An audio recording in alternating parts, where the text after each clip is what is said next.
Good morning. आज की class की शुरुआत, वैसे तो मैंने कहा था 2 असाइनमेंट दिए हुए कल हम डिस्कस नहीं कर पाए थे, तो वो भी डिस्कस करने हैं। बट कर लिया आपने वो अटेम्प्ट? मैंने आंसर अभी थोड़ी देर पहले शेयर किए थे आपके साथ, भेजे थे आप लोगों को, है ना? उस पर स्टार्टिंग पे आने से पहले, बिकॉज कुछ डिस्कशन अभी ले लेंगे, 23 का ले लेंगे, 24 का शाम को हो जाएगा।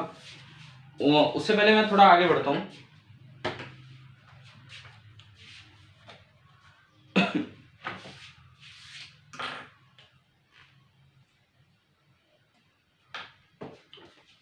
मुझसे एक ने सवाल पूछा,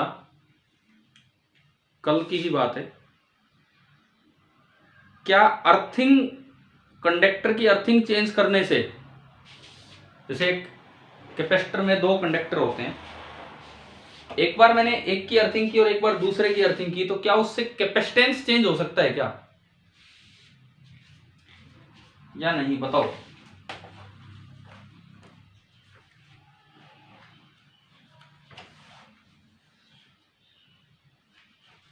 हाँ भाई, सवाल आ गया समझ? पहले एक की अर्थिंग की, फिर दूसरी की। एक बार मैंने ए और बी में से ए की अर्थिंग कर रखी है, और एक बार ए और बी में से बी की अर्थिंग कर रखी है। तो सवाल हमारा ये है कि क्या अर्थिंग ए की तब अलग कैपेसिटेंस होगा और बी की अब तब अलग होगा, या अर्थिंग पे डिपेंड ही नहीं करती कैपेसिटेंस की वैल्यू? ये मेरा क्वेश्चन है। Depend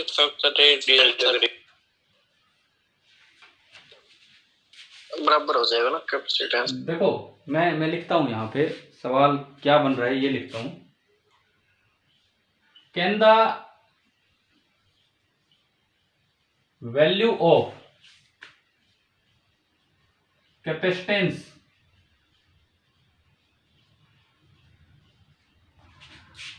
of a capacitor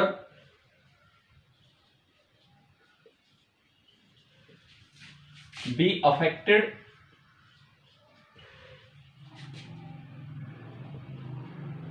if we earth the conductor B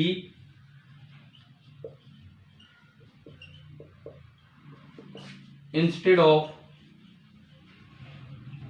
conductor A? और यहाँ पे ए और बी का मतलब है कि एक कैपेसिटर के 2 प्लेट्स, एक कैपेसिटर की 2 प्लेट्स, उनको हमने नाम दिया ए एंड बी। ये मतलब है इस चीज का। ये हमारा सवाल है। अब आप एक बार पहला आंसर तो यस और नो, ताकि फिर हम आगे इस चीज नो को। सर। नो क्यों? क्योंकि कैपेसिटेंस तो एक ज्योमेट्रिकल पैरामीटर है, वो तो इन चीजों पे डिपेंड नहीं करेगा। क्या कैपेसिटेंस क्यू या वी पे डिपेंड करता है? No sir. लेकिन फिर भी थोड़ा और सोचिए इसके बारे में, कोई और केस, कुछ और दिमाग में आए।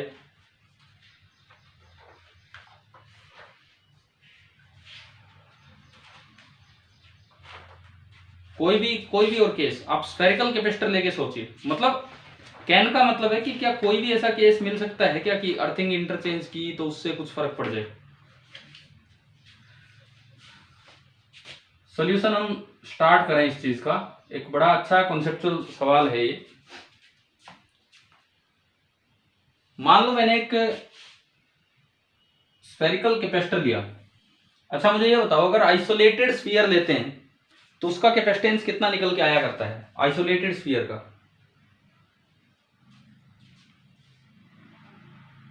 आइसोलेटेड स्फीयर का कितना आता है? R/K या 4πε0r। और उस आइसोलेटेड में हमने क्या माना था कि दूसरा स्फीयर कहाँ है, कितने रेडियस का है? इनफाइनाइट। याद है ना, ये हमने कभी पहले पढ़ा होगा कि दूसरे को मैं इनफाइनाइट रेडियस का मान लेता हूं, है ना? तब जाके आता है। तो इसका कैपेसिटेंस निकल के आता है 4πε0r।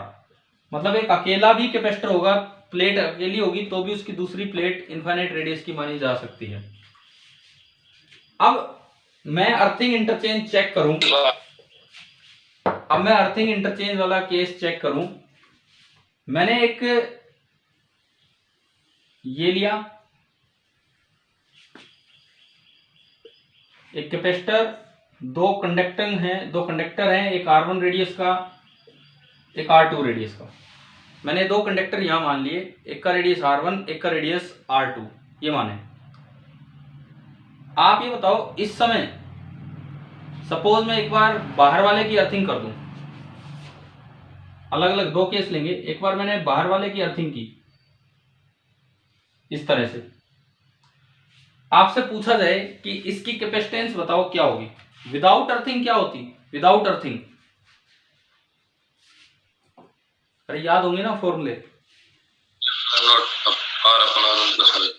देखो, अगर आपने अर्थिंग नहीं की होती तो इसकी कैपेसिटेंस हुआ करती 4 pi epsilon naught R1 R2 upon R2 minus R1। याद है ना ये हमें, है ना? Yes sir. अगर मैं बाहर वाले की अर्थिंग करूं तो आपको बस एक चीज चेक करनी है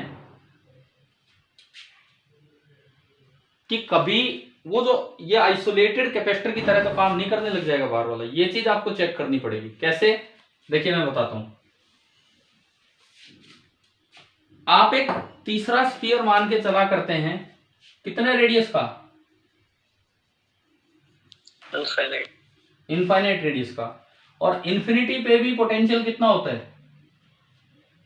जीरो। और जहां अर्थिंग कर दी वहां भी पोटेंशियल कितना होता है? जीरो।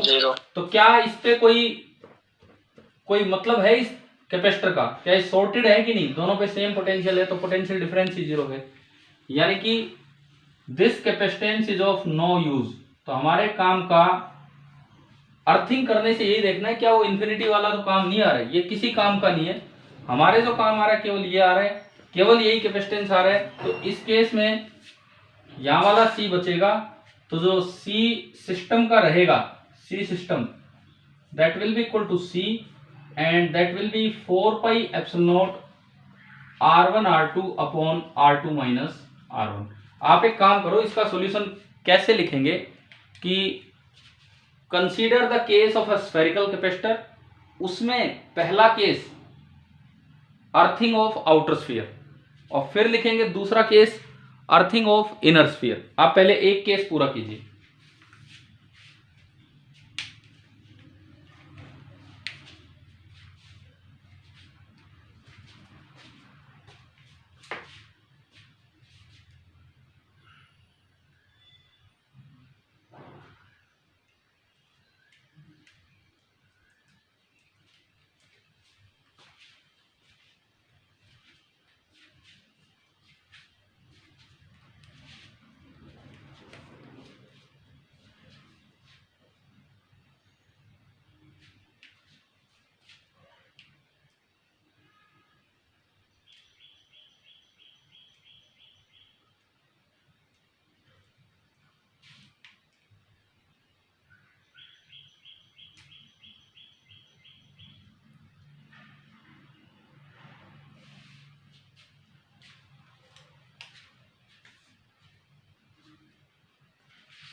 हाँ जी, बोर्ड की विजिबिलिटी क्लियर है ना, ये बताओ।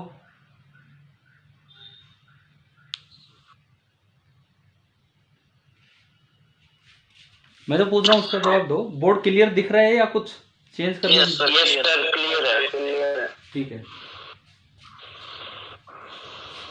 क्योंकि अभी पिछली क्लास मैंने वो 10th की थी, उसमें स्क्रीन शेयर की थी, तो इसीलिए मैं आपसे पूछ रहा हूँ। अभी तो कोई ज़रूरत नहीं है ना स्क्रीन शेयरिंग की, नज़र आ ही रहा है अच्छे से? नो सर, ठीक है। ठीक है। अब देखो ये कैसे पता लगा कि एक वेस्ट हो गया। भाई आपका मतलब था कि आपने कैपेसिटर यूज करना है, तो आपको चार्ज देने के लिए आपने कोई बैटरी कनेक्ट की।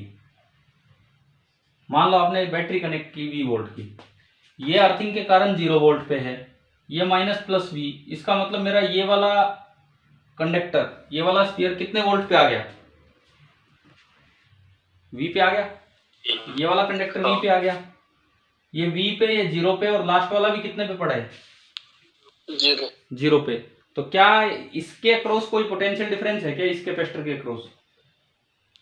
नो सर, नहीं है, तो ये किसी काम का नहीं है। अब आप दूसरा केस लीजिए, earthing of inner sphere. Earthing of inner sphere. चलो मैं चेंज करूं इसमें। सर ये एक बार दोबारा बताओ। देखिए हम तो खाली इसको पढ़ रहे थे, इसको पढ़ रहे थे और हमने सी ये देख रखा था पहले, ठीक है। अब एक सवाल पूछा किसी ने कि भाई क्या अर्थिंग इधर से उधर करने पे, मैं तो विदाउट अर्थिंग पढ़ रहा था, लेकिन अगर आप अर्थिंग इधर से उधर करते हो तो क्या उससे कैपेसिटर की वैल्यू चेंज होगी कि नहीं, जो कैपेसिटेंस है उसकी वैल्यू चेंज होगी कि नहीं, ये सवाल आया। तो हमने क्या किया, सबसे पहले एक की अर्थिंग की, बाहर वाले की हमने अर्थिंग की। बाहर वाले की अर्थिंग करने से आप ये बताओ, अर्थिंग से आपको चेक क्या करना होगा। अर्थिंग से बस एक चीज चेक करनी है कि जो स्फीयर बाहर है, इनफाइनाइट रेडियस का है, क्या वो तो काम नहीं आ रहा है। कैसे चेक करना उसको, ये देखिए। अर्थिंग जिसकी की है उसका पोटेंशियल कितना होता है, अर्थिंग जिसकी की है 0 वोल्ट, 0। और इन्फिनिटी पे पोटेंशियल कितना होता है 0, ठीक है। तो आपने इसको चेक किया कि ये जो कैपेसिटर है, क्या ये तो शामिल नहीं हो रहा है सर्किट में, ये भी 0 वोल्ट पे, ये भी 0 वोल्ट पे, तो क्या इसके क्रॉस कोई पोटेंशियल डिफरेंस है क्या, नहीं है। तो ये मेरे लिए अभी कहीं भी यूजफुल नहीं, मैं बैटरी दूंगा अपने आप यही दो रहेंगे। अब देखो सेकंड, ये कौन है, ये कौन है, निखिल, अरे निखिल यार आपका नाम आ रहा है। कोई और ऐसे गाइड भाई इसको रिमूव करना है यार, ये जो भी फेक आईडी वाला आ गया है बीच में। देखो फिर वो सबको म्यूट कर देंगे, मैं आपको बताऊं ना, अगर ये दिक्कत होगी वो सबको म्यूट कर देंगे, फिर हमारा आपसे कांटेक्ट ही नहीं बन पाएगा।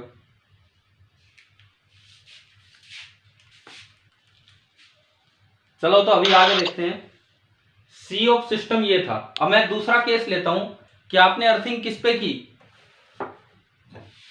आउटर स्फीयर पे नहीं, आउटर स्फीयर पे नहीं, आउटर की तो हम करके देख चुके हैं। अब मैं दूसरा केस स्टार्ट करता हूं, इनर पे। हाँ पहले का ये सी आ गया, ये लिख लिया आपने, मैं हटा रहा हूं, ठीक है।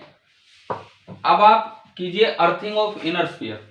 देखो ये चेक करते हैं, मान लो मैंने इनर स्फीयर की अर्थिंग की, सपोज ऐसे इनर स्फीयर की अर्थिंग की इस तरीके से, तो अब ये कितने वोल्ट पे है, ये वाला अर्थिंग करने के कारण 0 पे, और वो इन्फिनिटी वाला बी कितने पे है 0 पे। आपने कोई बैटरी लगाई चार्ज देने के लिए, सपोज इस तरह से, इधर ये अर्थिंग कर रखी है, लो मान लो, वो हाई मान लो, V वोल्ट की बैटरी लगाई, ये 0 पे, तो ये V ज्यादा, तो ये कितने वोल्ट पे हो गया V वोल्ट पे। अब आप ये बताओ इसके पास कितना पोटेंशियल डिफरेंस है, इसके पे V, और उसके पास कितना पोटेंशियल डिफरेंस है, इस बाहर वाले के पास 0। कितना V है ना, दोनों के पास सेम पोटेंशियल डिफरेंस आ गया। So this is equivalent to कि मैं अगर इनको प्लेट्स का नाम दूं, ये प्लेट A है, ये प्लेट B है, और ये प्लेट इन्फिनिटी वाली है, तो दिस इज इक्वलेंट टू कि जैसे B प्लेट पे दोनों साइड से आपने, ये आपकी प्लेट नंबर B है, ये आपकी प्लेट नंबर B है, B के साथ आपने बैटरी का लगा दिया पॉजिटिव, B के साथ आपने बैटरी का लगा दिया पॉजिटिव, और जो दूसरी है एक प्लेट तो आपकी A है ना, इन्फिनिटी है, और एक प्लेट आपकी है A, लेकिन A वाली और इन्फिनिटी वाली दोनों का पोटेंशियल कितना है 0। तो दोनों को मैं एक कनेक्टिंग वायर से ज्वाइन कर सकता हूं इस तरीके से, और ये आपके 0 वोल्ट की लाइन है, और ये 0 वोल्ट की लाइन यहां पे आपकी जुड़ी हुई। So this system is equivalent to that thing, ये प्लेट A और B। अच्छा, A और B के बीच का कैपेसिटेंस कितना लिखा हुआ है आपने, C लिखा हुआ है, A और B का तो वही C है जो आप पीछे भी देख के आए हैं। B और इन्फिनिटी के बीच का कितना होगा, B और इन्फिनिटी के बीच का, भाई जैसे एक B रेडियस R2 का है और दूसरा इनफाइनाइट रेडियस का है, तो मैं अगर इसे C डैश लिखूं तो क्या C डैश ये लिखा जा सकता है क्या 4 pi epsilon not R2,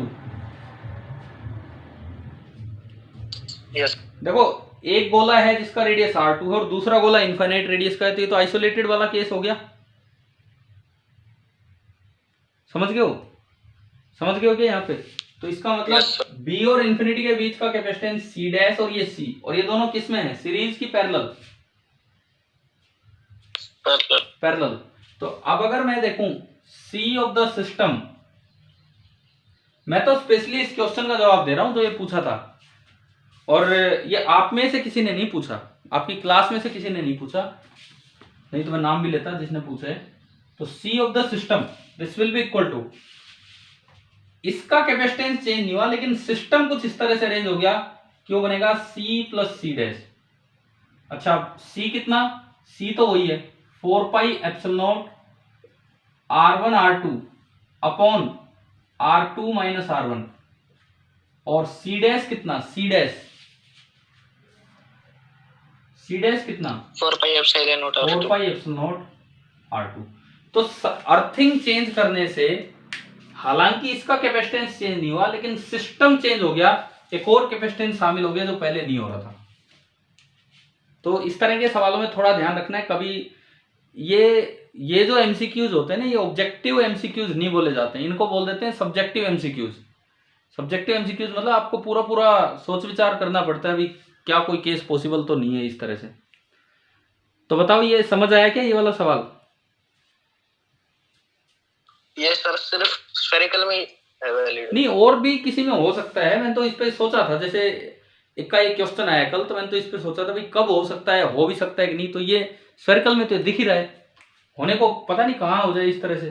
spherical का तो केस है हमारे सामने, किसी सिस्टम चेंज हो गया। ठीक है कर लीजिए, दूसरा भी नोट कर लीजिए आप पूरा ढंग से।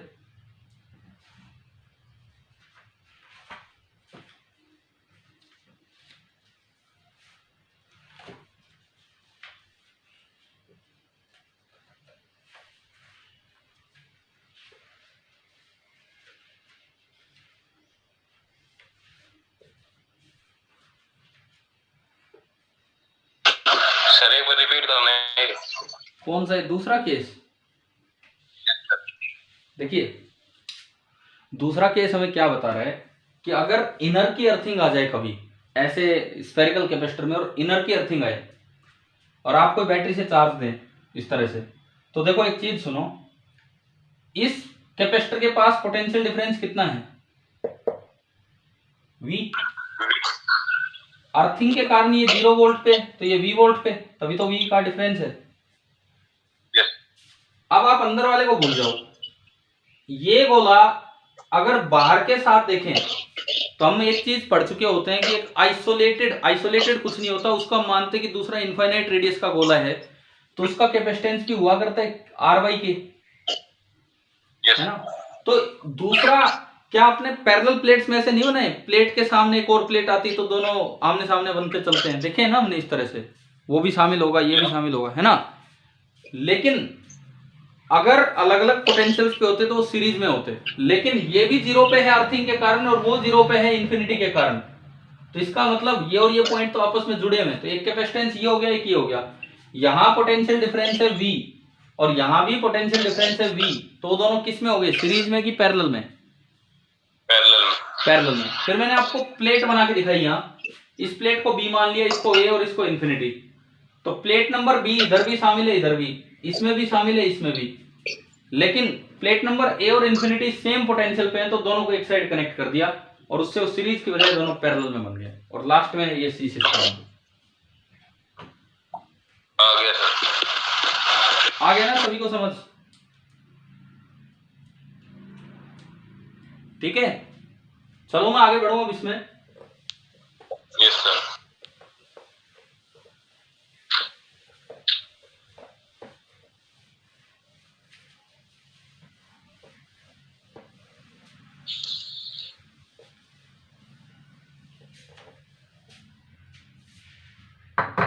एक ये मैंने जब स्टार्टिंग करवाई बिल्कुल स्टार्टिंग, तब एक चीज आपको एक पढ़ाया होगा, शायद करवा दिया होगा, तो मैं दोबारा उस चीज पे आ रहा हूं, कॉम्बिनेशन ऑफ। सर जो ये पहला केस था, हाँ इसमें जो अंदर वाला स्फीयर था उसके बीच और आउटर सरफेस के बीच में सी था। हाँ, और जो इन्फिनिटी पे था उसमें भी सी था। हाँ है, जो इन्फिनिटी पे था उसके बीच में और इंटरनल के बीच में भी सी था ना। जो इन्फिनिटी पे था और जो बीच वाला था, हाँ, उसका जिक्र देखो, एक बार दोबारा सुनो। आप कौन से केस की बात कर रहे हो? फर्स्ट थोड़ा ये वाला केस, ये हमारा हो गया इन्फिनिटी पे, ठीक है। ये आपका, इसकी बात आप कर रहे हो। ये अगर ये है मेरे पास तो मैं तो ऐसे ही लगाऊंगा बैटरी, और तो मुझे क्या पता इन्फिनिटी पे क्या है क्या नहीं। ये था। अब यहां तो कैपेसिटेंस है C, जिसको हम लिख रहे हैं 4 pi epsilon naught R1 R2 upon R1 plus R2, लिखा था हमने ये, यस सर। ठीक है। यहां कैपेसिटेंस वही था C dash 4 pi epsilon not R2, लेकिन ये सॉर्टेड है, लेकिन ये सॉर्टेड है। सॉर्टेड का मतलब शॉर्ट सर्किटेड। यहां पोटेंशियल कितना है? 0, और यहां भी कितना है? 0। तो 0 और 0 मतलब कोई पोटेंशियल डिफरेंस नहीं है। तो ऐसे किसी को हम शामिल नहीं करते हैं सर्किट में। जैसे व्हीटस्टोन ब्रिज वाला पढ़ा है ना, व्हीटस्टोन ब्रिज एक आया था ना बीच में, हाँ, तो उसमें बीच वाला शॉर्ट हो जाता है, मतलब ऊपर और नीचे दोनों पोटेंशियल्स क्या हो जाते हैं? बिल्कुल सेम। तो हम उसे रिमूव कर देते हैं वहां सर्किट से। क्लियर? यही सवाल है, कुछ और पूछना चाह रहे हो बताओ इसमें? मैं यही पूछ रहा था कि इसमें इसका रिजल्टेंट क्या है, दिया दोनों में। हाँ, तो ये हटा दिया तो एक ही बच गया, तो ये आ गया रिजल्टेंट C सिस्टम बराबर C। ठीक है, आप उसको थोड़ा और इंप्रूव कर लो अगर वहां ढंग से ना लिखा हो तो। चलो मैं आगे बढ़ूं। Yes sir.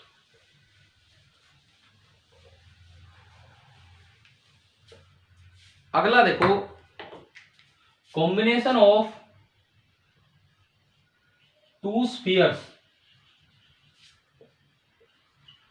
Placed far away, और इसको एज ए कैपेसिटर देखना है। मुझे लगता है मैंने चैप्टर की शुरुआत इस केस से की थी, अगर आपको याद आए तो। Yes sir. ध्यान है? ये निकाला भी था हमने। आपने अगर नोट्स बना रखे हो तो जैसे स्फेरिकल जो अभी कैपेसिटर पढ़ा उसकी कैपेसिटेंस तो आई 4 pi epsilon naught R1 R2 upon R2 minus R1, और उसमें क्या आया था जब दूर दूर रख दिए थे तो R1 प्लस R2 आया। हाँ, R1 प्लस R2 नीचे आया था R1 प्लस R2, याद है ना वो तो? Yes sir. ठीक है। Yes sir. अब मैं पहला केस, स्फीयर्स नॉट कनेक्टेड, पहला केस में लूं कि स्फीयर्स को आपस में कनेक्ट नहीं किया है। मान लो एक ये स्फीयर है और एक ये स्फीयर है, ये दो स्फीयर हैं और इनको आपस में कनेक्ट नहीं कर रखा है। रेडियस इसका भी a है और रेडियस इसका भी a है, and these are placed far away, conducting spheres हैं। बताओ इसकी कैपेसिटेंस क्या होगी? इसकी कैपेसिटेंस क्या होगी ये आप सोच के बताइए कि क्या होना चाहिए। जो आपके पास फॉर्मूला है जो पहले कर रखा है उससे आप बता दीजिए कि क्या होना चाहिए।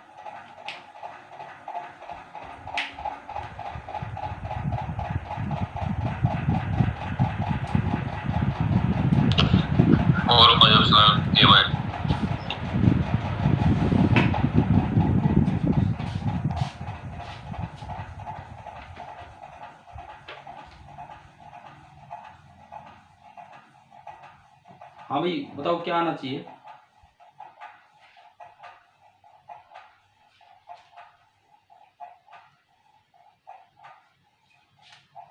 आपका फॉर्मूला क्या था जो इस केस का आपने निकाला, वो फॉर्मूला क्या निकल के आया था? 4 pi epsilon naught R1 R2 upon R1 plus R2। R1 plus R2, तो ये कितना आ गया? 2 पाई एप्सिलॉन नॉट इंटू ए आ गया। समझ आया? ये तो तब है जब आपको फॉर्मूला याद है। ठीक है, इन केस अगर आपको फॉर्मूला याद नहीं है, आइसोलेटेड का तो देखो हम यार, ये अक्सर फॉर्मूला कई बार बच्चे भूल जाते हैं। आइसोलेटेड का आपको याद रहता है। आइसोलेटेड का क्या होता है? 4 पाई एप्सिलॉन नॉट R या R बाई के।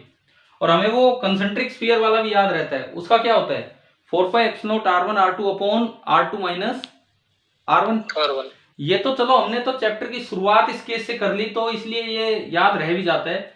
इन केस ये याद ना रहे तो इस क्वेश्चन को और हम किस तरीके से देख सकते हैं वो मैं आपको यहां सिखाने जा रहा हूं। देखिए, अगर मान लो इस तरह से दो केस आ जाएं और दो अलग अलग कुछ भी, ये तो इसका आंसर हो गया। अब मैं सीरीज पैरेलल के नजरिए से आपको दिखा रहा हूं कि ये कैसे देखा जा सकता है, उसको आप समझना। वो बहुत दूर है तो ये तो एक आइसोलेटेड की तरह होगा, तो इसके लिए दूसरा स्फीयर कितने रेडियस का, इनफाइनाइट। और उसके लिए भी दूसरा स्फीयर कितने रेडियस का, इनफाइनाइट, है ना। तो क्या दोनों के लिए दूसरा स्फीयर एक कॉमन सा नजर आ रहा है आपको, इनफाइनाइट रेडियस का, एक दूसरा स्फीयर इनफाइनाइट रेडियस का कॉमन नजर आ रहा है, ठीक है। Yes sir. मान लो ये है प्लेट नंबर 1, ये है प्लेट नंबर 2 और वो है प्लेट नंबर इनफाइनाइट, इस तरह से है।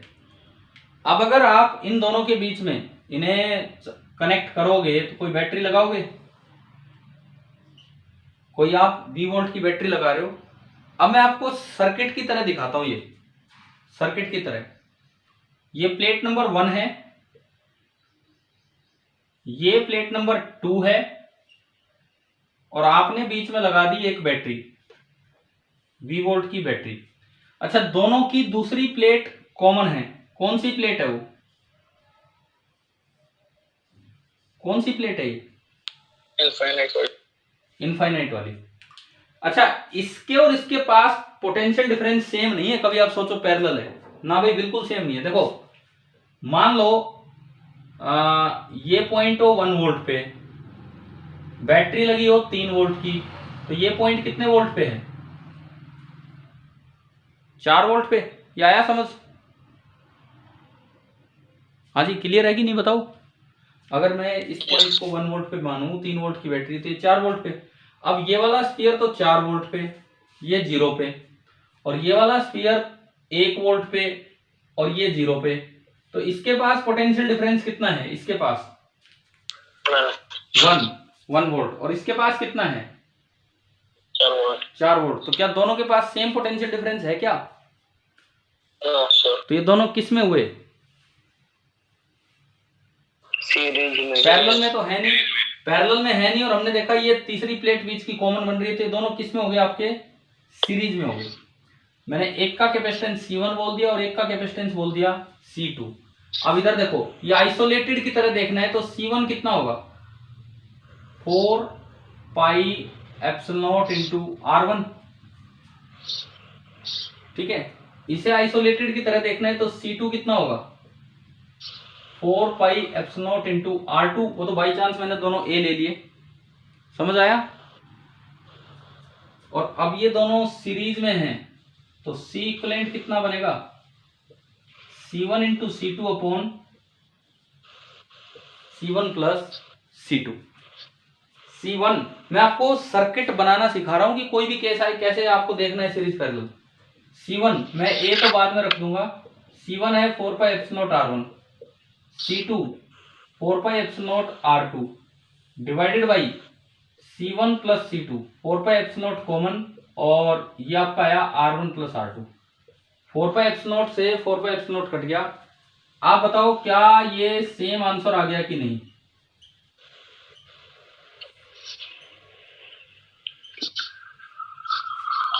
हाँ भाई, क्या ये सेम आंसर आ गया कि नहीं। Yes sir. ठीक है, और अगर इसमें दोनों A रखोगे तो ये बनेगा 4πε0 A² upon A plus A 2A, तो ये आपका आया 2πε0 इंटू A। देखो बेसिक मेथड वो है जो जहां चैप्टर शुरू हुआ था उसी चीज को दोबारा लेके आए थोड़ा सीरीज पैरेलल समझने के बाद। सबको ये समझ आया क्या कैसे ये देखना है ये वाला पार्ट। सर ये 4 वोल्ट और 1 वोल्ट कैसे आए? ना ये कैसे भी नहीं आए, ये तो यूं ही बकवास है और कुछ नहीं है। मैंने तो ये दिखाना था आपको कि ये और ये पैरेलल में नहीं है। मैंने कहा मैंने कोई 3 वोल्ट की बैटरी मान ली, अपनी तरफ से मान ली। बैटरी का काम क्या होता है, इन दोनों के बीच का 3 वोल्ट मेंटेन करवाना, ये काम होता है। अगर बाई चांस ये 1 पे होगा तो ये कितने पे होगा, आगे सब 4 है ना। तो ये समझाना था। अब आप ये बताओ, ये आइसोलेटेड स्फीयर क्या आपको दोनों तरीके से देखना आ गया है कि नहीं, वो बेसिक मेथड भी और ये बाद में सर्किट वाला मेथड भी। Yes sir. ठीक है, अब मैं आपको वैसे बताता हूँ एक बात यहाँ पे। एक बार किसी इंटरव्यू में, मैं कोई इंटरव्यू दे रहा था, मतलब मैं ले नहीं रहा था, मैं इंटरव्यू दे रहा था वहाँ पे। तो मुझसे सवाल पूछा गया, स्फेरिकल कैपेसिटर, स्फेरिकल वो यही वाला, दो दूर दूर। तो ये तो मुझे लगा यार बड़ा सीधा सा आसान सा सवाल पूछ लिया। और जल्दी बताने के लिए, क्या वो मेथड जल्दी आंसर देता है कि ये वाला मेथड जल्दी आंसर देता है? ये वाला। उसमें तो क्या होता है, चार्ज स्टोर देखने पड़ते हैं, वी देखना पड़ता है। तो मैंने इससे फटाफट आंसर ही बता दिया, मुझे ये बोला गया था ए और ए दोनों, तो मैंने सीधा आंसर ही बता दिया। तो एक्चुअली मुझे फिर कुछ मतलब जैसे सामने वाले टीचर ने भी ये कहा कि बोले यार आपने आंसर याद किया हुआ है। मैंने कहा नहीं, आंसर नहीं याद किया हुआ है। तो बोले इतनी जल्दी ये कैसे आया? तो फिर मैंने बताया कि ये सीरीज और इस तरह से है। तो उन्होंने कहा ये तो एक आंसर को रटने का तरीका है। तो मैं आपको ये क्लियर करूं, ये आंसर को रटने का तरीका नहीं है, ये बिल्कुल सही लॉजिक है इसके पीछे। और ज़्यादा बेसिक पे जाओ तो हमने चैप्टर शुरू इससे किया था, लेकिन आप जल्दी करना चाहो ऑब्जेक्टिव सवाल तो इस कॉन्सेप्ट से भी कर सकते हो। क्या आपको क्लियर है कि नहीं ये चीज़ें? Yes sir. ठीक है, नोट कर लीजिए भाई, अगर कुछ बचा है तो नोट कर लीजिए, ये बनाया और इस तरह से।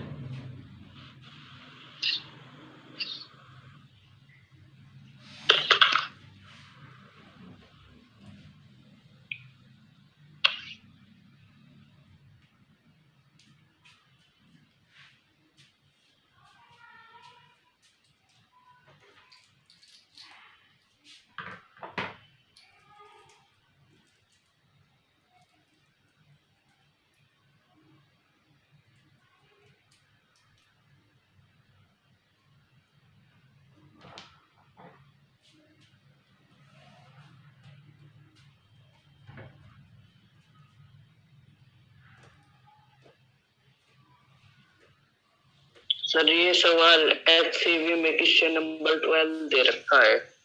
और क्या ये वाला, ये दूर दूर वाला? हाँ यही पूछ भी रखा है, सीरीज में है या पैरेलल में। ओहो, तो हो सकता है भाई, मैंने सीखा ही वहीं से, फिजिक्स मैंने सीखी एचसीवी से, तो मुझे बस यूं ध्यान नहीं आ रहा था कि क्वेश्चन नंबर उसमें कौन सा है कौन सा नहीं है। तो इस तरह, तो क्या क्या एचसीवी में कहीं अर्थिंग वर्थिंग का भी जिक्र है क्या, कि अर्थिंग चेंज किया है तो उससे कुछ? पता नहीं, अभी इतने क्वेश्चन सॉल्व नहीं किए हैं। क्योंकि मेरे पास कल जब जिसने भी कल पूछा, उन्होंने कहा कि एचसीवी में कहीं ऐसा पूछा गया है कि अर्थिंग वर्थिंग से चेंज शिफ्ट करने से, तो मुझे अब वो ध्यान तो था नहीं, बट मैं आपको ये बता रहा था कि इस तरह से होगा। चलो ठीक है, एचसीवी करोगे तो बहुत मजे आएंगे इस चैप्टर में। चले क्या आगे बढ़े, हो गया ये? Yes sir. अब मैं दूसरा पार्ट इसमें पूछता हूं। मान लो इन स्फीयर्स को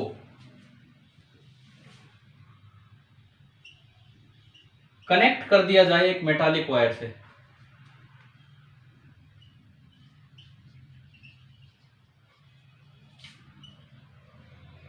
और उस इंटरव्यू में मैंने दुस्साहस कर दिया था, दुस्साहस ही कहेंगे इसे, कि जब सामने वाले टीचर ने मेरा मेथड गलत बताया,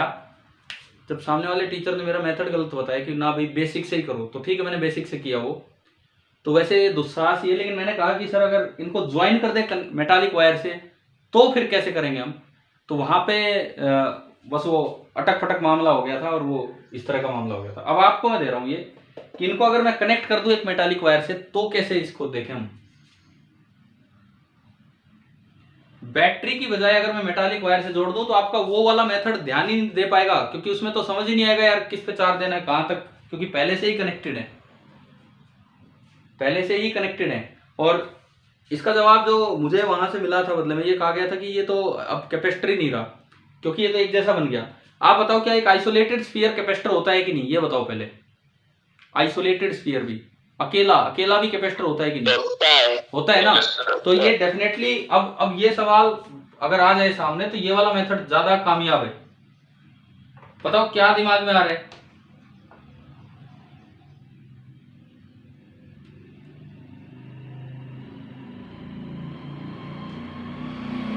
एक ही कैपेसिटर बन जाएगा, दोनों का पोटेंशियल सेम हो जाएगा। देखो देखो देखो, अगर ये बैटरी की बजाय एक कनेक्टिंग वायर ही होती तो क्या ये दोनों पॉइंट सेम पोटेंशियल पे होते कि नहीं?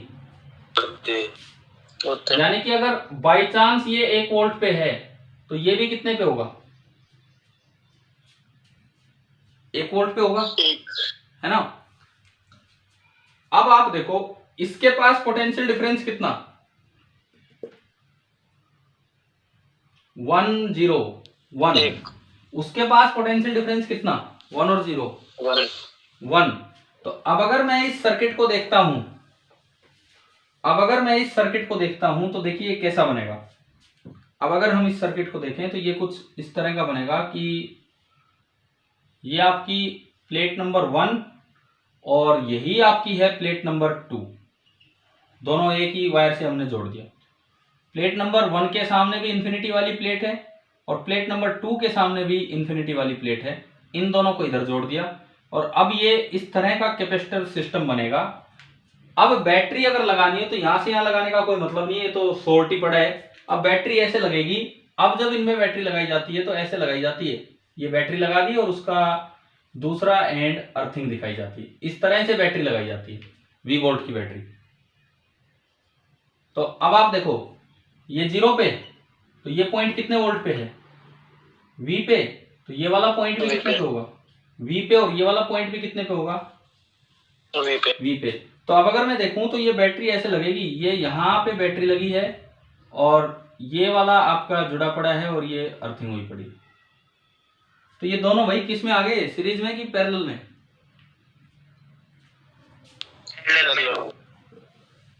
किस में दिख रहे हैं दोनों? पैरेलल।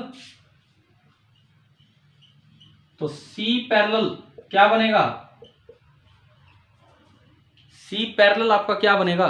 C1 plus C2। और C1 प्लस C2, चलो ए वाला ही ले लेते हैं। C1 अकेला था 4 pi epsilon not a, C2 भी अकेला था 4 पाई एप्सिलॉन नॉट ए। तो टोटल कितना हो गया? 8 पाई एप्सिलॉन नॉट इंटू ए। ठीक है, कर लो ये भी नोट।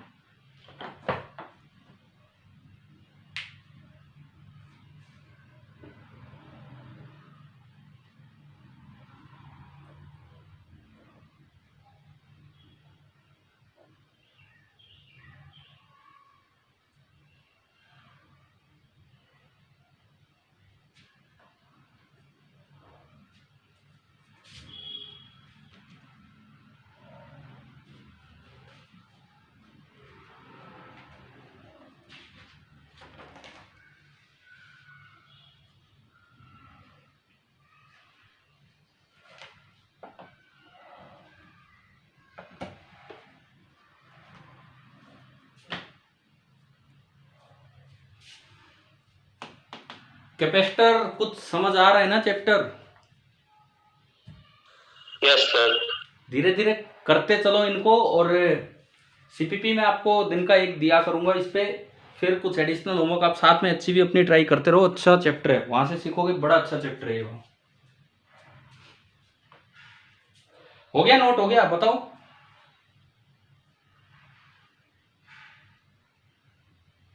हो गया सर नोट। ठीक है।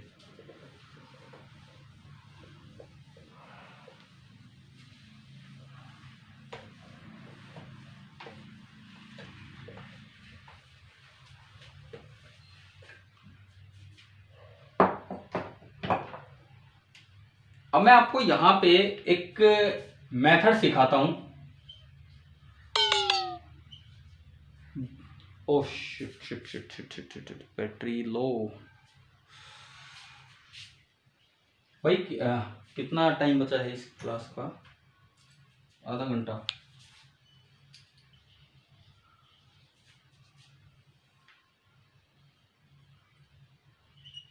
आज ये फोन थोड़ा कम चार्ज है, अभी 10% बैटरी बची है, चल जाएगी कुछ देर, 20-30 मिनट। तो देखो मेथड ऑफ इमेजेस, ये क्या है, कौन सा मेथड है, क्या इसके बारे में सुना है पहले हमने कभी? नहीं पता है। सुनिए, मान लो एक लार्ज मेटालिक प्लेट है जिसके आपने अर्थिंग कर रखी है, और वैसे भी अगर लार्ज दिया हो ना तो अर्थिंग की भी जरूरत नहीं है, वो इतना लार्ज है कि वो इन्फिनिटी तक है, और इन्फिनिटी पे पोटेंशियल कितना होता है? 0। और मेटल की हर प्लेट पे, मेटल के पे तो हर जगह सेम होगा, तो 0 के इक्विवेलेंट है। This is a large metallic plate, ये है, और इसके ऊपर मान लो कोई चार्ज रखा है Q, कोई भी चार्ज हमने Q रख दिया किसी हाइट पे, सपोज L लेंथ पे, ये Q चार्ज यहां रखा है, और ये न्यूट्रल था, ये न्यूट्रल मेटल रखा था हमने, और Q चार्ज यहां रखा और इसकी अर्थिंग कर दी इस तरह से। ये है, बताओ भाई इस Q चार्ज पे फोर्स लगेगा कि नहीं लगेगा, ये बताओ।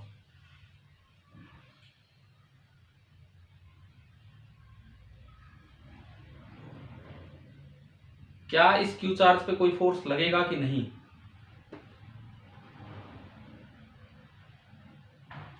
लगेगा सर। क्यों लगेगा? ये Q अपनी तरफ कैसे इंड्यूस कर लेगा? Minus Q. वो बुरी तरह बटा होगा इस पे, वो यूनिफॉर्मली नहीं बटा होगा, वो नॉन यूनिफॉर्मली बटा होगा, क्योंकि यहां वो पास है, ज्यादा होगा, दूर कम होगा, यानी कि ऊपर की तरफ एक माइनस क्यू इंड्यूस होगा नॉन यूनिफॉर्मली। अच्छा, अगर नीचे प्लस क्यू होता, नीचे अगर प्लस क्यू होता, तब तो हमने पढ़ा है ना लार्ज शीट का फील्ड डिस्टेंस पे इतना डिपेंड करता नहीं है, पढ़ रखा है ना। लेकिन ये जो स्पेशली इसमें लगा दो कि अर्थिंग भी जो दिखाई है ना, इससे क्या होता है कि जो नीचे वाला जो चार्ज है ना उसको अर्थिंग गायब कर देती है। इस प्लेट का पोटेंशियल 0 बनाने के लिए, इस प्लेट का पोटेंशियल 0 बनाने के लिए नीचे कोई चार्ज डेंसिटी नहीं होती, केवल ऊपर इंड्यूस होती है, और वो चार्ज इस क्यू को अपनी तरफ अट्रैक्ट करेगा। वो नेगेटिव चार्ज इस क्यू को कुछ इधर कुछ इधर कम, इधर कम, बीच में सबसे ज्यादा, इस तरह से अट्रैक्ट करेगा। तो ऐसे में अगर क्यू पे नेट फोर्स पूछा जाए तो उसको निकालने का एक मेथड होता है जिसे बोलते हैं मेथड ऑफ इमेजेस। वो हम कैपेसिटेंस में भी यूज करेंगे, पहले यहां सीखें। भाई इसकी अर्थिंग है, यह लार्ज मेटालिक शीट है, तो बताओ इसका पोटेंशियल कितना होगा? पोटेंशियल कितना होगा इसका? अर्थिंग के कारण पोटेंशियल कितना होगा? 0 होगा। 0। ठीक है, अब हाँ पूछना है कुछ? सुनो, तो बिल्कुल ही ऐसा आप एक और केस सोचिए, मुझे ये बताओ एक डाइपोल के इक्वेटोरियल पे पोटेंशियल कितना होता है? 0 होता है। तो आप इसको रिप्लेस कर दो, किससे? आप इसको रिप्लेस कर दो, एक तो क्यू चार्ज जहां रखा है वहीं रखा है, इस प्लेन को बना दो इसका इक्वेटोरियल, उस डाइपोल का, यानी कि आप नीचे एक इमेज चार्ज मान लो, जैसे ये एक मिरर है, ये एक प्लेन मिरर है, तो जितनी ऊपर ऑब्जेक्ट है, जितनी ऊपर यहां से ऑब्जेक्ट है, उतनी नीचे क्या बनेगी? इसकी इमेज बनेगी। और ये अगर Q चार्ज है तो इसको -Q लिखते हैं, this is the image charge. अगर ऊपर चार्ज Q है तो नीचे लिखा जाएगा इमेज चार्ज। अब आप बताओ क्या इस बीच वाली पूरी लाइन, पूरी सरफेस पे पोटेंशियल 0 है कि नहीं है? यस सर, है ना। तो फिजिक्स में एक थ्योरम होती है, जो थ्योरम 12th में हम नहीं पढ़ते हैं, पढ़ाते नहीं है, उसे बोलते हैं यूनिकनेस थ्योरम। यूनिकनेस थ्योरम कहती है कि अगर इस सिचुएशन ने यहां V0 कर रखा है, और इस सिचुएशन में भी यहाँ V 0 है, तो फोर्स निकालने के हिसाब से वो और ये सिचुएशन बिल्कुल बिल्कुल एक जैसी है। आप वहां बताओ वहां कितना फोर्स लगाया होगा, इस माइनस क्यू ने इस क्यू पे नेट फोर्स कितना लगाया होगा नीचे अट्रैक्ट करते हुए, इस इमेज चार्ज ने कितना फोर्स लगाया होगा। इसको मैं के लिख लेता हूँ, 1/4 पाई एप्सिलॉन नॉट को मैं के लिख लेता हूँ, के क्यू स्क्वायर बाई 2l का whole square according to the uniqueness theorem. अगर वहां फोर्स F है तो यहां भी F ही लगेगा, हमें नाम डालने की भी जरूरत नहीं है यूनिकनेस थ्योरम, हम तो ये मेथड ऑफ इमेज करके याद रखें। तो यहां पे net force on Q by the induced charges, net force on Q by the induced charges that will be equal to 1/4 pi epsilon naught Q1 Q2 divided by 2l का whole square. इस method को कहा जाता है method of images.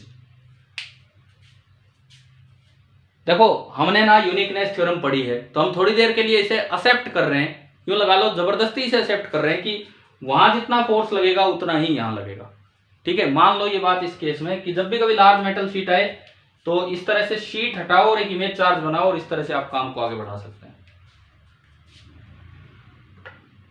Note कीजिए इसे, मैं wait करता हूं आपका। सर अगर मेटल की शीट की जगह डाई इलेक्ट्रिक की शीट में, ना उनमें कुछ नहीं होगा, डाई इलेक्ट्रिक में कुछ इंड्यूस ही नहीं होगा, होगा थोड़ा बहुत होगा, हम मेटल की शीट की बात कर रहे हैं। उसमें तो निकालना फिर बड़ा भारी हो जाएगा, इंटीग्रेशन कहाँ कितना है, किस जगह कितना इंड्यूस हुआ, इस तरीके से।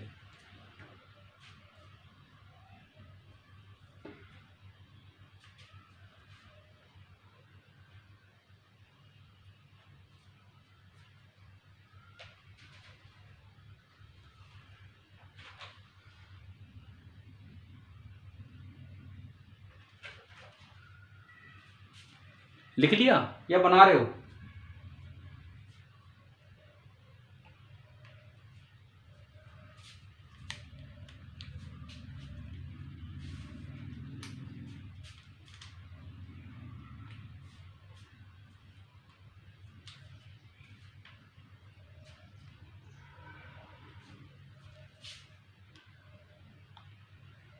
मैं 1 मिनट बस बैटरी देख रहा हूँ, 7%।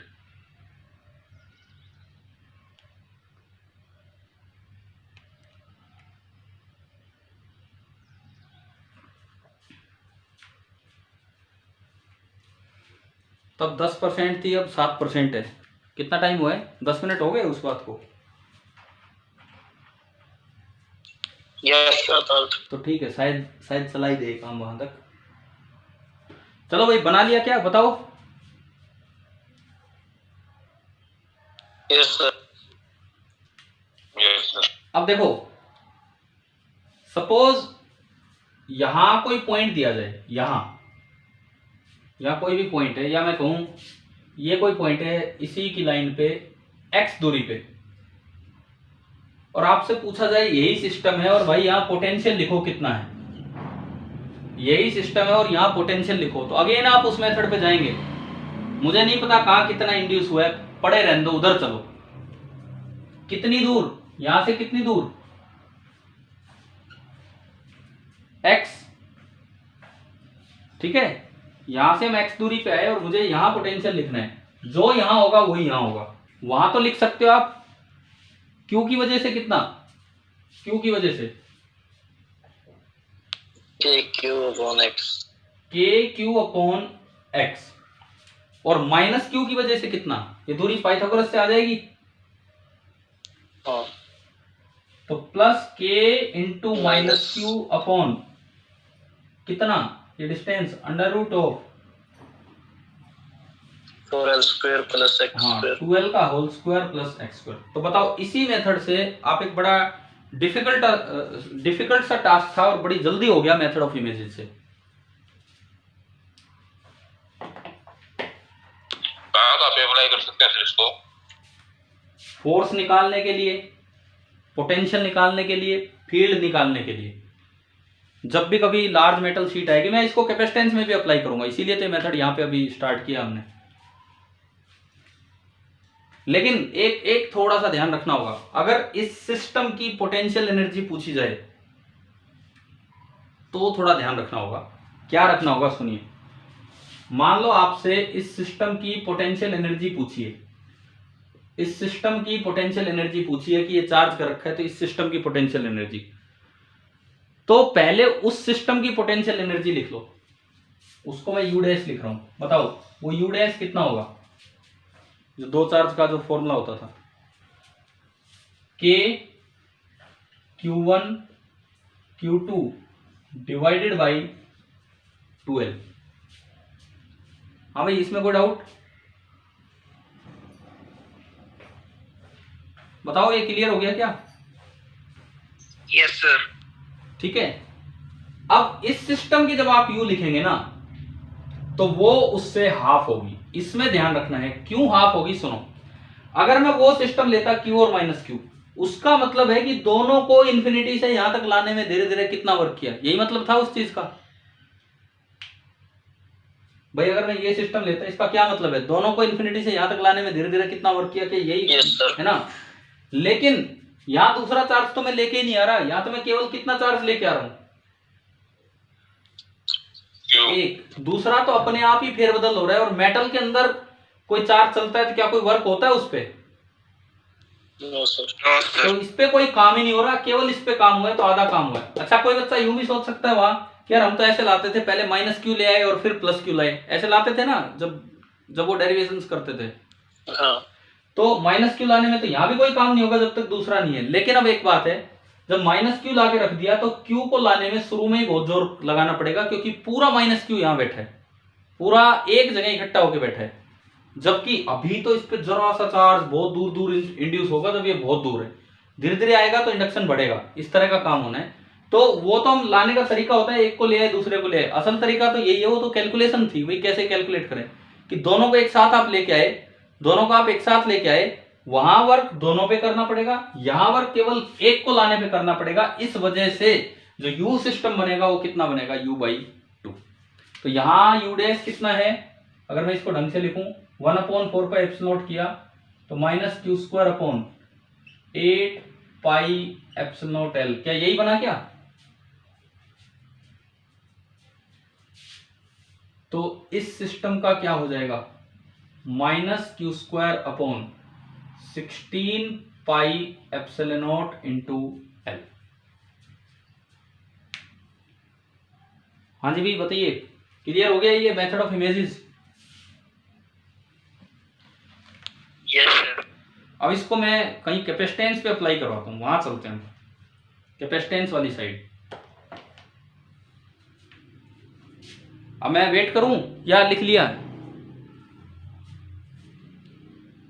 लिख लिया। सभी ने लिख लिया कि भाई बाकी बच्चे भी? एक मिनट रुको। ठीक है, मैं रुक रहा हूँ। ठीक है, आप आराम से लिख लीजिए।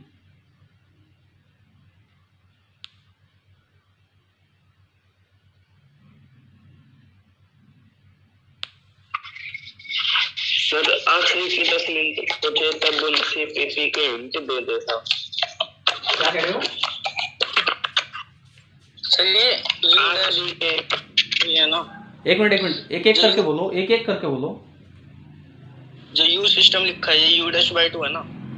अरे हाँ, ये U' है, U'/2।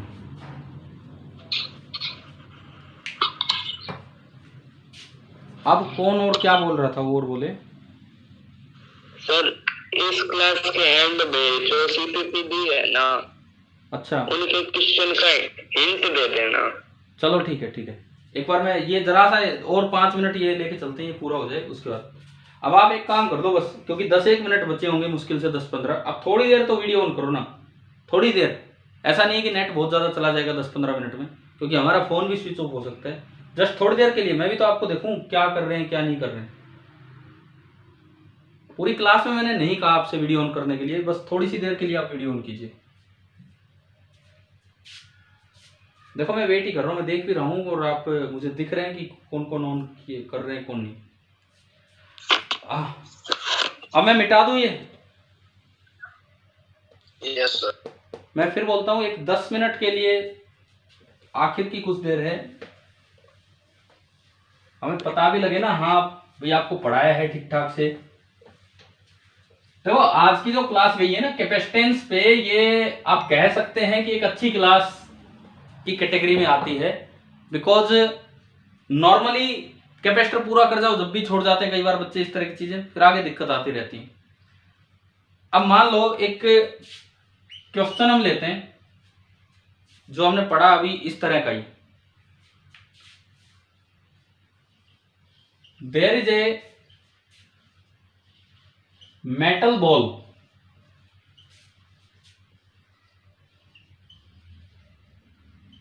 Of radius A.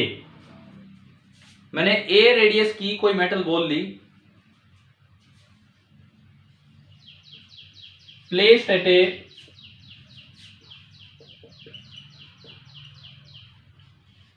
Distance B, उसको मैंने बी दूरी पे रख दिया from an infinite conducting plane. आप एक बार बताओ, क्या दो कंडक्टर हो गए इस सवाल में? Yes sir. है ना, दो कंडक्टर आराम से बन गए। तो फाइंड द प्लेट आएगा, प्लेन लिख दिया। वो कोई फर्क नहीं पड़ता, एक ही बात है। ऐसे भी हो सकता है, ऐसे भी आ सकता है, इनफाइनाइट कंडक्टिंग प्लेन, पूरा प्लेन है, बहुत ही इनफाइनाइट है, कंडक्टिंग बोल दिया है वहां पे, है ना। अब आपको इसकी कैपेसिटेंस बतानी है कि क्या होगी।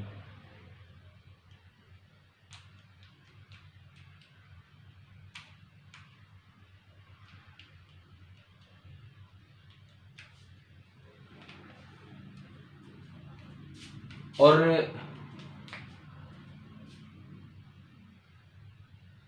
प्लेस्ड एट ए, ये मान लो लार्ज डिस्टेंस,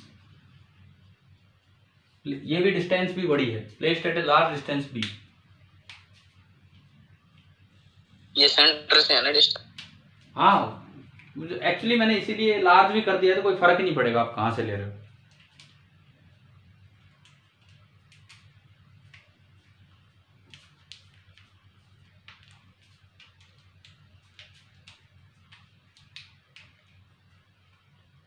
डायग्राम आपका कैसा बनेगा?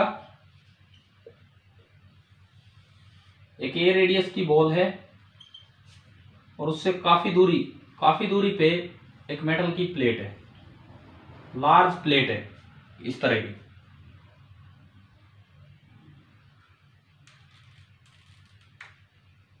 मतलब मैं आपको इसमें वो सिखाना चाह रहा हूं कि मेथड ऑफ इमेज कैसे यूज होगा। जब भी कभी लार्ज प्लेन आए, कंडक्टिंग प्लेन आए, तो आपके दिमाग में आना चाहिए कि भाई एक मेथड ऑफ इमेजेस भी था हमारे पास। आप क्या मेरी क्लास में वीडियो ऑफ रखते हैं या सभी क्लासेस में वीडियो ऑफ रखते हैं, ये बताओ। सभी। अच्छा जी, ठीक है, बहुत बढ़िया। तो ये बताओ, अभी अभी हमने सीखा, अगर एक लार्ज प्लेट आएगी तो हम उसका एक इमेज बना देंगे प्लेट हटा के। मान लो सपोज इस पे क्यू चार्ज दिया, सपोज इस पे कुछ इंड्यूस होना है, वो देना क्या है, जैसे भी बैटरी बैटरी कनेक्ट किया, आप इसको हटाओ, the system is equivalent to, this system is equivalent to, कि जैसे आपने इसको तो हटाया, बोर्ड छोटा है तो मैं छोटा बनाऊंगा, एक ए रेडियस क्यू चार्ज, सामने बना दो इसका image minus Q, image charge आपने बना दिया ए रेडियस पे, और ये पूरी दूरी बी और बी कितनी होगी, 2b, जो पूरी की पूरी डिस्टेंस है वो आपकी होगी है 2b। बताओ भाई, समझ आया? ठीक है, और b is large, b is large, यानी कि ये दोनों के दोनों बहुत दूर हो गए। अब आप बताओ, क्या ये आज की शुरुआत ही थी कि नहीं आज इस तरह के काम से? यस है ना। तो इसका सी इक्विवेलेंट कितना आया था?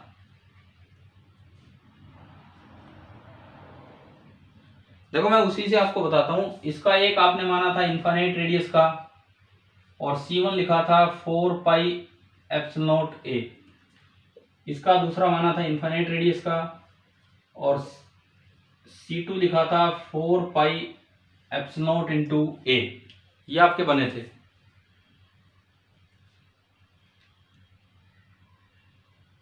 सीरीज में होंगे सीरीज। हाँ, तो आपने देखा था ना वहां पे, ये दोनों किस में बने थे आपके? सीरीज में बने थे, ठीक है। Yes sir. तो जो आपका यहाँ पे सी क्या आया था इन दोनों का? 2 पाई एप्सिलॉन नॉट ए। चलो ठीक है, ठीक है। अब अगर आपको इसमें कुछ और सोचना है, कुछ भी और देखना है, आप करेंगे। मैंने जस्ट एक केस आपको दिया है, मैं इसको बीच में छोड़ रहा हूं कि आप इसको कंप्लीट करेंगे, है ना। और साथ में एक चीज और लिखेंगे। मान लो इन पे चार्ज है, इस पे क्यू दिया है, इस पे इंड्यूस होगा माइनस क्यू, और बाहर की साइड वो अर्थिंग वर्थिंग है, वही है। Also right you of the system. Also right you system. You system क्या होगा वो भी आपको लिखना है। करोगे काम कंप्लीट? ठीक है। सी इक्विवेलेंट और यू सिस्टम लिखना है ना? हाँ, आपको सी सिस्टम और यू सिस्टम लिखना है इसमें फाइनली, ठीक है। कल भी एक होमवर्क दिया था। कल क्या दिया था बताओ? क्या दिया था? टॉर्क वाला, जिसमें टाइम पीरियड निकालना था। अच्छा, वो कर लिया? अल्फा तो 225 पाई आर। एक बार आप लोग बताओ, आपका जो उसमें टाइम पीरियड तक आप पहुंचे हैं कि नहीं पहुंचे उस सवाल में? सर अल्फा तक तो पहुंच गया। अल्फा तक तो पहुंच गए। अब भाई वैल्यूज तो आप पुट करना, जो टाइम पीरियड आएगा, मैं लिखूं कि ना लिखूं? आंसर बताओ। मत लिखो। खुद लिखो सर। नहीं तो एक बार मेरी बात सुनो। अगर अल्फा तक पहुंच गए, पहली बात, अल्फा तक कितने बच्चे पहुंचे उस टॉर्क वाले सवाल में, वो रोटेशन वाला क्वेश्चन जो आखिर में दिया था? अगर आप अल्फा तक पहुंच गए हैं तो उसके बाद एक इक्वेशन यूज करनी थी कि वो अल्फा कांस्टेंट आया होगा, क्योंकि बैटरी कनेक्टेड है, अल्फा कांस्टेंट आया होगा। तो हमारी एक इक्वेशन होती है थीटा बराबर omega initial into t plus half alpha t square. याद है ये equation? S is equal to u t plus half a t square type, है ना। तो थीटा वो फाई नॉट एंगल था, कुछ भी था जो बाहर लिया था हमने, उतना ही तो जाना था उसको अंदर, ठीक है। इनिशियल एंगुलर स्पीड उसको रिलीज किया था, तो इनिशियल एंगुलर स्पीड थी 0। तो थीटा यानी कि फाई नॉट बराबर half into alpha into T square. वहां से जो टाइम आएगा उसका 4 टाइम कर दो, 4 गुना। क्यों, क्या फायदा होगा 4 गुना करने? एक्सट्रीम से मेन तक T/4 होता है, तो उसको 4 गुना कर दो। अब आप ये बताओ कि अल्फा तक आप सही पहुंचे हो? टॉर्क लिखा आपने D u by d theta से?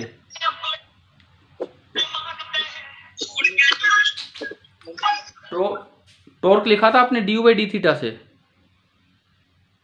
अरे बाकी बच्चों को मैं बोल रहा हूँ, पहले आपको सी लिखना था, सी डाइलेक्ट्रिक देखना था, सी एयर देखना था, वो दोनों पैरेलल में थे, उनको ऐड करना था, वो as a function of theta आया होगा, वहां से d c by d theta निकालना था, फिर यू लिखते और d u by d theta निकालते, उसमें d c by d theta का यूज होता, वो टॉर्क आता, टॉर्क को उसके moment of inertia of the dielectric से डिवाइड करना था, उससे आपका अल्फा निकलेगा। एंड देन आगे का काम मैं पहले ही बता चुका हूँ आपको। तो भाई जिन बच्चों ने ट्राई नहीं किया है, क्या कल तक कर लेंगे वो ये वाला काम? सर 4/15√3 आंसर है। अब ये तो देखो थोड़ा कैलकुलेट करना पड़ेगा, 4/15√3 आएगा कि क्या आएगा, वो तो भाई देखो उसमें मैं आपको वैसे लिखता हूं 4 टाइम्स 4 टाइम्स सम टाइम। हाँ बताऊं कि ना बताऊं, फिर से मैं पूछ रहा हूँ। अरे सोल्व तो कर दिया मैंने, मर्जी अब। नहीं, बाकी बच्चों से एक बार पूछ रहे हैं, शाम तक का वेट कर रहे हो उसके लिए? शाम तक कर लोगे? ठीक है, तो आज शाम के डिस्कशन क्लास में एक तो ये चीज रखना आपने। हाँ जी, क्या कह रहे हो? सर ये कोई और आ रहा है अक्षय के नाम से। भाई यार अब ये तो हम क्या बताएं, वो तो जो भी ऑपरेटर है। अच्छा ठीक है ठीक है, अब सुनिए, थोड़ी सी देर ही बची है, मैं एक बार फिर से बैटरी चेक करता हूँ, फिर मैं सीपीपीज की तरफ आता हूँ। 2%